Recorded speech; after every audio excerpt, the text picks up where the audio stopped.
دعائیں تمہیں نبیوں کے ساتھ کھڑا کر دیں گی، باپ کی دعا تمہیں بڑے بڑے کتب ابدالوں کے ساتھ کھڑا کر دے گی۔ والدین کو خوش کرنا، جو صبح صبح والدین کی صرف ایسے جا کے دیکھ لے، نہ سلام کرے نہ حال پوچھے، بس یوں دیکھ لے محبت سے، صبح سے شام تک جنت میں 2 دروازے اس کے لیے کھل جاتے ہیں۔ صبح سے شام تک جنت میں 2 دروازے کھل جاتے ہیں۔ اگر آپ کے ماں باپ یہاں ساتھ ہیں تو اپنی جنت بنا لیں، ان کے مرنے سے پہلے پہلے اپنی جنت بنا لیں، ان کی دعا لے لیں۔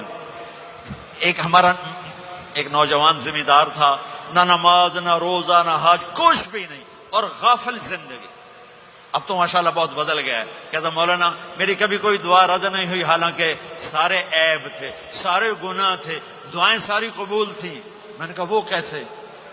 کہ میں رات کو جا کے اماں کو بھی دباتا، اور اب بہت بڑا ذمہ دار اپنی ماں کو بھی دباتا، اپنے باپ کو بھی، پھر دونوں کے پاؤں یوں اپنے باہوں میں لے کر ان کو چومتا اور ان پہ سر رکھ کے دعا کرتا، میری ہر دعا قبول ہوتی تھی۔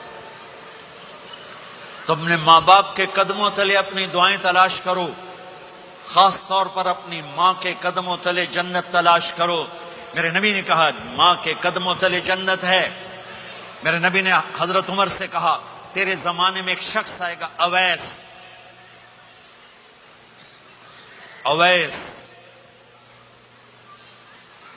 وہ رنگ کا ہوگا کالا، قد کا ہوگا چھوٹا، اور قبیلہ ہوگا قرن۔ جب وہ آئے تو اس سے دعا کروانا، تو بھی اور علی بھی۔ کہ وہ کس لیے؟ کہ اویس نے ماں کی خدمت کر کے وہ مقام حاصل کیا ہے، جب ہاتھ اٹھاتا اللہ ہاتھ رد نہیں کرتا۔ عمر علی کو اویس کی دعا کی ضرورت نہیں تھی، ہمیں سکھانا تھا۔ اس عمر کے زمانے میں ان کو پتہ چلا کہ اویس آگے ہیں، ان کو ڈھونڈتے ڈھونڈتے پہنچے میدان عرفات میں، نفل پڑھ رہے تھے، یہ ان کے پاس بیٹھ گئے۔ انہوں نے دیکھا 2 آدمی آ گئے، انہیں سلام پھیرا۔ حضرت عمر نے پوچھا کون ہو؟ کہ مزدور ہوں۔ کا نام کیا ہے؟ کہ اللہ کا بندہ۔ کہ ارے بھائی اپنا نام بتا جو تیری ماں نے رکھا ہے۔ کہ تم کون ہو؟ وہ پہلی دفعہ آئے تھے۔ تو حضرت علی نے کہا یہ امیر المومنین عمر ہیں، میں علی ہوں۔ پھر وہ ایسے کہا جی میں معافی چاہتا ہوں، میں آپ کو پہچانتا نہیں تھا۔ حضرت عمر نے کہا ہمارے لیے دعا کر۔